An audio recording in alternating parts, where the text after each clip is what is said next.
नमस्कार मित्रों, मैं राजेश आसुदानी रकीब नमस्कार, मैं डॉक्टर विनोद आसुदानी पुनः एक बार आपका हम स्वागत करते हैं। बिल्कुल थ्रू लिटरेरी लेंस का ये नया अंक लेकर के हम आपके समक्ष उपस्थित हैं। आज 14 जनवरी 2022 2022 मकर संक्रांति का दिवस है। मकर संक्रांति की बहुत बहुत मुबारकबाद आप सभी दोस्तों को। और मित्रों, आज हम एक कहानी पर बात करने वाले हैं। जी हाँ, ओ हरामजादे। नहीं विनोद भाई, आपको अरे नहीं कहा। हम तो सब डर गए। हमने कहा आप किसे बोल रहे हैं, और आप ये भी वो लिटरेरी लेंस के चैनल पर साहब, ये तो बहुत ही एक प्रेस्टिजियस चैनल है। और यहाँ तो साहित्यिक बातें होती है कि आज ये आप मकर संक्रांति के दिन होली जैसी मस्ती क्यों कर रहे हैं। जी हाँ, बहुत साहित्यिक बात ही कही है विनोद जी मैंने। जी ये है बिल्कुल। भीष्म साहनी की विश्व प्रसिद्ध कहानी। क्या बात है, भीष्म ओ। साहनी। आपको याद आ गया होगा हाँ, तमस।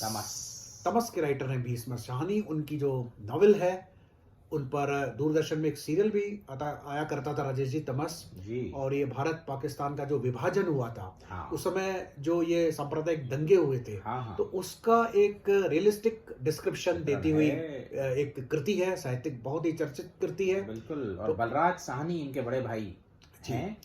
और भीष्म साहनी जी एक बहुत बहुत बड़ा नाम है हिंदी साहित्य का, और उनका अनुवाद में भी बहुत बड़ा योगदान है। करीब करीब 25 किताबें उन्होंने रशियन से हिंदी में अनुवाद भी की हैं, राजेश जी। बिल्कुल। और ये ही उनकी जो कॉस्मोपॉलिटन सेंसिबिलिटी जिसको मैं कहूंगा, यही इस कहानी में भी प्रतिबिंबित हुई है। ओ हरामजादे। बिल्कुल, इस कहानी का नायक जो है वो टाइटल से ही आप पुलकित हो उठे, है क्या और किसे को कहा जा रहा है जी। और इसकी जो सेटिंग है कहानी की, हाँ। वो एक यूरोप के छोटे से देश में, है। उन्होंने देश का नाम नहीं बताया, लेकिन छोटा सा डेनमार्क है, स्वीडन है, नॉर्वे है, इसी प्रकार का कोई देश लगता है कहानी पढ़ते पढ़ते। क्योंकि बाकी जो ब्रिटेन है, फ्रांस है, वहां तो बहुत सारे भारतीय होते हैं। तो कहानी के नायक अपने जवानी के दिनों में घर छोड़ करके इस दूर के देश में चले जाता है। और वो भी छोटी सी बात पे, ये भी बड़ी अच्छी बात है। मतलब उन्होंने कहा कि छोटी छोटी बातों से जिंदगी बदल जाती है। हाँ। बड़ी बड़ी बातों से नहीं बदलती। हाँ। तो उनके भाई डांटते हैं, उनके पढ़ाई लिखाई नहीं करते हो, कुछ नहीं करते हो, बस घर छोड़ के निकल पड़ते हैं कि और बाद में हमें पता चलता है इसका नाम है मिस्टर लाल। ये जो है ना, छोड़ के चले जाते हैं। हाँ। और इस मिस्टर लाल से जो नैरेटर है कहानी के, जी, उनकी मतलब मुलाकात अचानक होती है कि उनकी जो हेलन पत्नी है लाल की, वो 50 की उम्र के आसपास हैं, और वो उन्हें एक दिन देखती हैं, ऐसे ही बेंच पर बैठती हैं उनके साथ आके, और अपने घर ले जाती है कि आप हिंदुस्तान से आए हो, तो चलिए मेरे हस्बैंड से चल के मिलिए। मेरे हस्बैंड हिंदुस्तान के, आपसे मिलकर के बड़े खुश होंगे। हाँ। और वास्तव में मिस्टर लाल उनसे मिलकर के खुश होते हैं। बहुत सारी बातचीत होती है, और धीरे धीरे कहानी वो फ्लैशबैक में चलती है कि मिस्टर लाल आजकल तो 2 बेटियों के पिता हैं और अच्छी जिंदगी, सफल जिंदगी व्यतीत कर रहे हैं। हेलन उनकी पत्नी है, और वो भी एक अच्छा कपल है, एक दूसरे से प्रेम है उनको, ये सब हमें पता चलता है। लेकिन विनोद जी, मिस्टर लाल के जो बात पता चलती है, उनके मन में जो भारत के प्रति एक लगाव है, बड़ी भावुकता है, बड़ा लगाव है, अपनत्व है, और वो टीस है कहीं ना कहीं। वो गए थे कई साल पहले, शादी के कुछ साल बाद, जब छोटी थी पहली बच्ची, 1.5 साल की थी। हाँ, तब गए थे। तब हेलन को ले गए थे, उसके बाद कभी नहीं गए। वो क्यों नहीं गए, और जब गए थे तो क्या अनुभव हुए हैं, यही इस कहानी का जो मर्म है, वो यही है। तो जिसको अंग्रेजी में हम लोग कहते हैं ना कि डायस्पोरिक सेंसिबिलिटी की कहानी है। Mister Lal is full of diasporic sensibility. He has nostalgic memories of his native place, Punjab में जो है उनका नेटिव प्लेस है।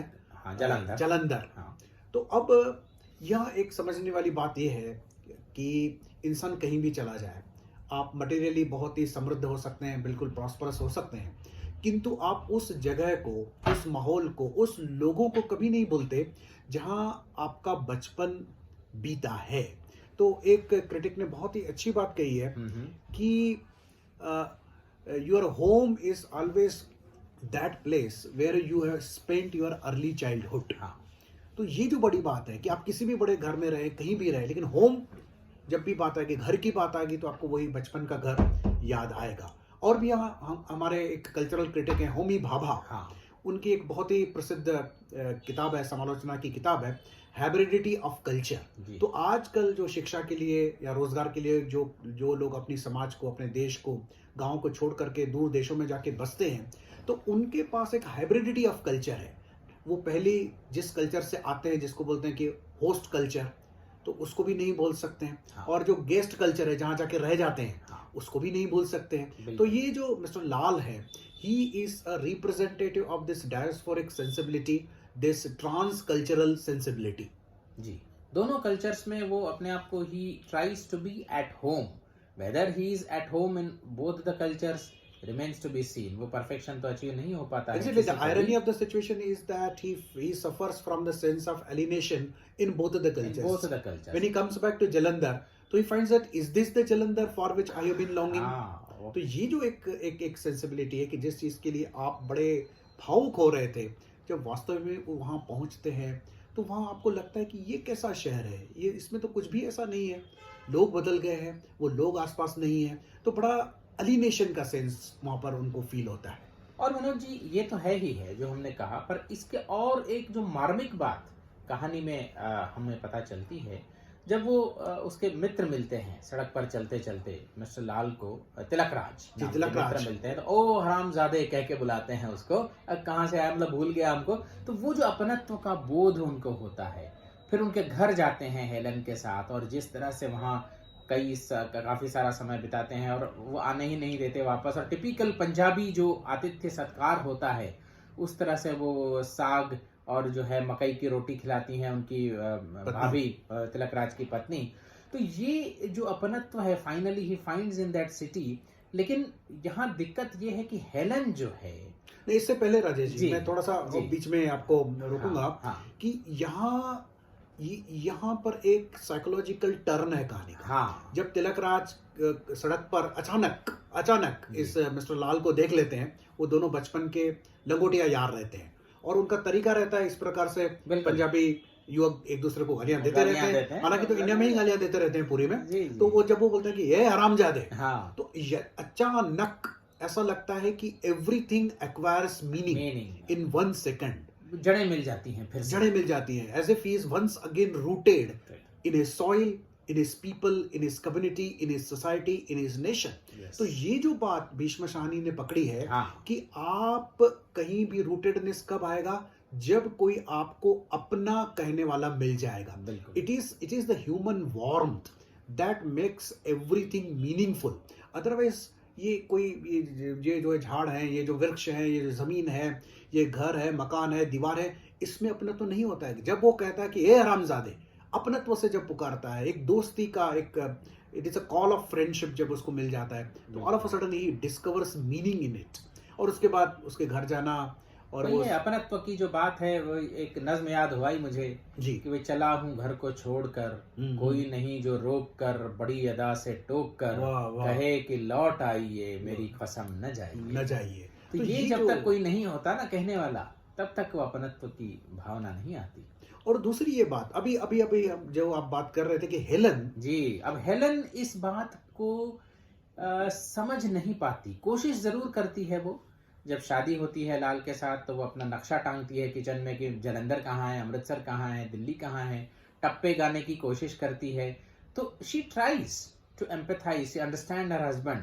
लेकिन जब यहाँ आती है लाल के साथ, देखती है और जिस तरह से अपनत्व के साथ वो पेश आते हैं, वो उस सेंस को एक्सपीरियंस के चाहकर भी कहीं वो समझ एक्सपीरियंस नहीं कर पाती है वो इस चीज को। और ये जो ट्रेजेडी है, this is a very essential tragedy between the spouses. कई बार विनोद जी होता है कि हम एक दूसरे की जो अंतरतम की भावनाएं हैं, उनको उस तरह से अनुभव नहीं कर पाते जिस तरह से वो सामने वाला हमसे उम्मीद करता है। यहाँ मुझे एक ये रामानुजन जी, एक अंग्रेजी के बहुत बड़े हाँ, पोइट हैं, इंडो इंग्लियन पोइट हैं, हाँ, उनकी एक बात याद आ गई है कि उन्होंने एक बात बहुत अच्छी कही थी कि we can understand each other only emotionally and imaginatively. जी, जी। So here, Helen fails to understand her husband, Mr. Lal, emotionally as well as imaginatively. Imaginatively. She cannot understand the joy the delight that he gets when he meets his own friend, when he comes back to his own city. So she's not able to partake in that blissful experience. बिल्कुल I think ये एक बहुत बड़ी बात होती है. बहुत बार हम क्या करते हैं, एक दूसरे को लॉजिकली और रैशनली तो समझ लेते हैं हाँ कि भाई आपका प्रोफेशन ऐसा है, हाँ आपकी सोच ऐसी है, आपका तरीका ऐसा है, व्यवहार ऐसा है. लेकिन जो इमोशन हमको अच्छे लगते हैं, जो हमको खुशी देते हैं या दुख देते हैं, तो वो खुशी और दुख हम इमोशनली फील नहीं कर पाते. और वो इमोशनली फील करने के लिए आपको इमेजिनेटिव होना पड़ता है. बिल्कुल तो here you need to be more imaginative to understand other person, especially your friend or your spouse or your lover. So you need to be emotional, but not only emotional, but you have to be imaginative as well. तो ये इतना उनमें conflict आ जाता है उस रात को जब वापस घर आते हैं कि लाल जो है वो हाथ उठा लेता है बिल्कुल हेलन पर, और इससे फिर उनकी और उसको आत्मग्लानि होती है, because he did not want to hate her basically. और ये घटना ऐसी होती है कि 3 दिन बाद फिर वो भारत छोड़ देते हैं और कभी फिर लौट के भारत नहीं जा पाते, क्योंकि दरार आ जाती है ना इस घटना की वजह से. जो वैवाहिक संबंध हैं उसमें दरार आनी शुरू हो जाती है, इस तरह की कोई बात होगी तो. अब ये बड़ी अजीब बात है, गलती आप देखेंगे तो किसी की नहीं है, और गलती आप देखेंगे तो कहीं ना कहीं एक तरह से है भी जी.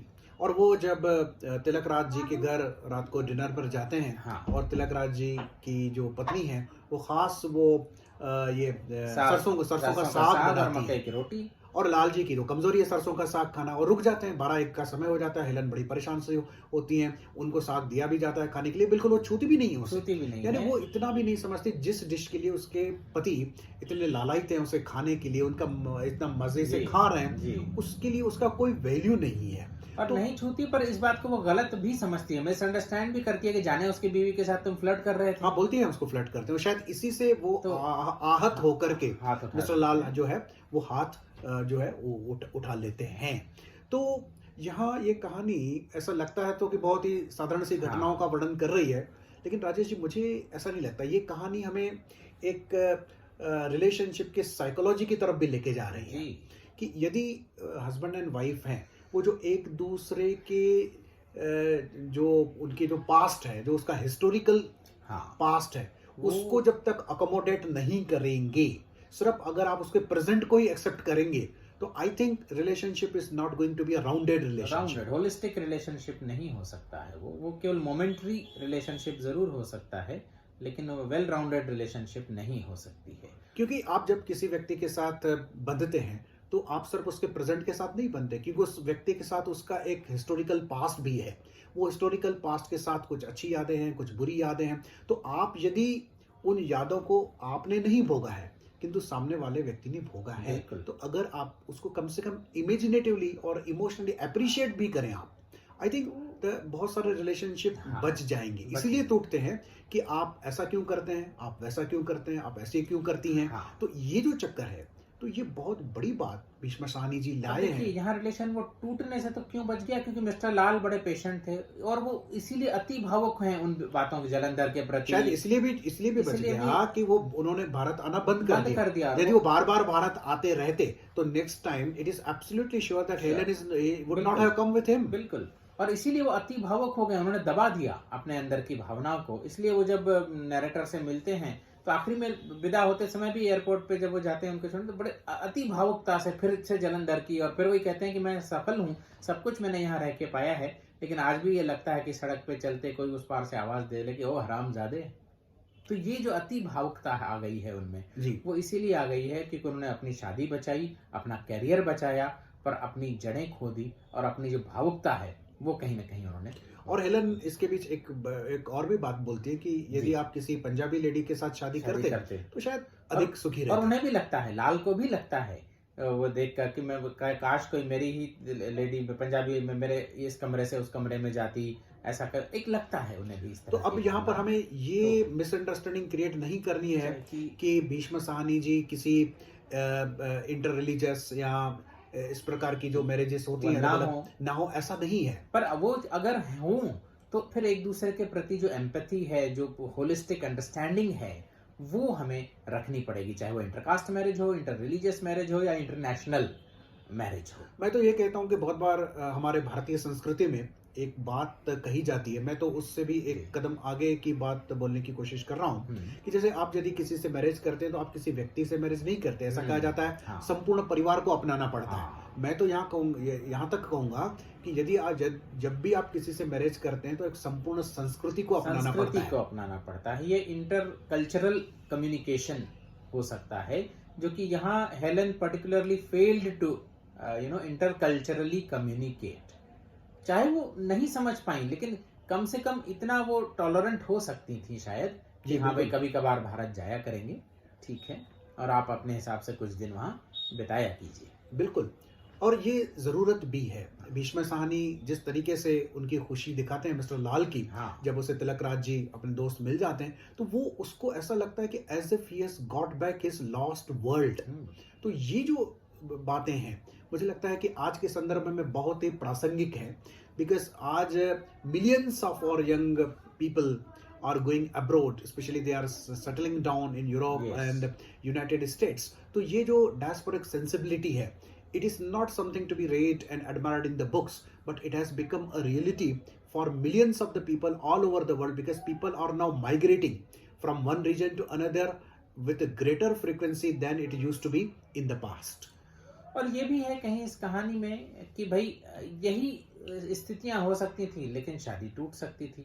लेकिन यहाँ लेखक ने ये दिखाया है कि सब कुछ ठीक है। तो यह कहीं ये पॉजिटिव आउटलुक भी है कि हाँ, अगर हमारा पति या पत्नी नहीं भी हमको होलिस्टिकली समझ सकते हैं, पर हम इतने धैर्यशील रहें कि हम अपना परिवार, अपनी शादी तोड़े नहीं, बल्कि अपनी भावुकता को एक्सप्रेस करने का कोई चैनल कभी ढूंढ लें। और शायद कुछ ऐसा ही किया है, क्योंकि हेलन भी यदा कदा हिंदुस्तानियों को खोज के उनके पास ले जाती हैं ताकि वो उनसे बतिया सकें कुछ घंटे अपने देश के बारे में। इतना तो कम से कम करती हैं। बिल्कुल बिल्कुल, यानी वो एक मिनिमम प्रोग्राम पर जिस हाँ। प्रकार से गवर्नमेंट चलती है जी, जी। ना, तो उनका रिलेशनशिप भी वैसा मिनिमम जी। प्रोग्राम पर चल रहा है। जी। और अंत में फिर से मैं होमी बाबा को की बात को फिर से ले आऊंगा कि मिस्टर लाल के पास सब कुछ है वहां पर। हाँ। तो होमी बाबा ऐसे लोगों की जो सेंसिबिलिटी है, डायस्पोरिक सेंसिबिलिटी है, हाँ। उनको एक बहुत ही सुंदर नाम देते हैं कि these are unhomed people. Okay. They are not Homeless, homeless, they उनके are पास not. सब कुछ है। लगे तो भारत में जो उनके घर हैं उनसे बेहतर घर हैं, उनके पास बंगलो हैं,